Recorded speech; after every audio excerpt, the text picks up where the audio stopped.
పవన్ ని ఓడిస్తామని శపథాలు చేసినా గానీ పరిస్థితులు పగబట్టినట్టయి పిఠాపురంలో పీకే గెలిచేవరకలా సవాలిసిన ప్రకారం మాట మీద నిలబడి పేరు మార్చుకున్నాడు ముద్రగడ.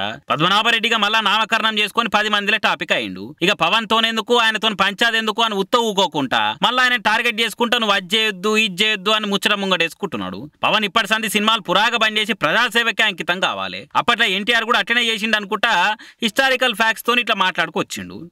గతంలో ఎన్టీ రామారావు ముఖ్యమంత్రి అయిన తర్వాత అండి సినిమాలో నటించడం పూర్తిగా మానేశారండి.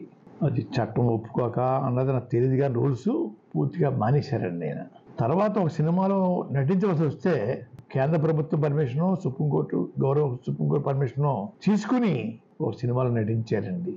మీరు కూడా పవన్ గారు వారి బాటలో పూర్తిగా సినిమా రంగాన్ని వదిలేసేసి ప్రజాసేవకి మీ జీవితాన్ని అంకితం చేయండి. ఇక ఈ ముచ్చటిని పవన్ ఫ్యాన్స్ తీరొక్క రకంగా ఇచ్చి పడేసుకుంటా ఈయనమయ్యర కామెంట్లు చేస్తున్నారు. ఇంతైనా సవాలోడిపై పేరు మార్చుకునే కాడికి వచ్చినా ఇంకా మారకుంటా మళ్ళా పవన్ గురించి ఎందుకు మాట్లాడుతున్నావయా ముద్రగడ?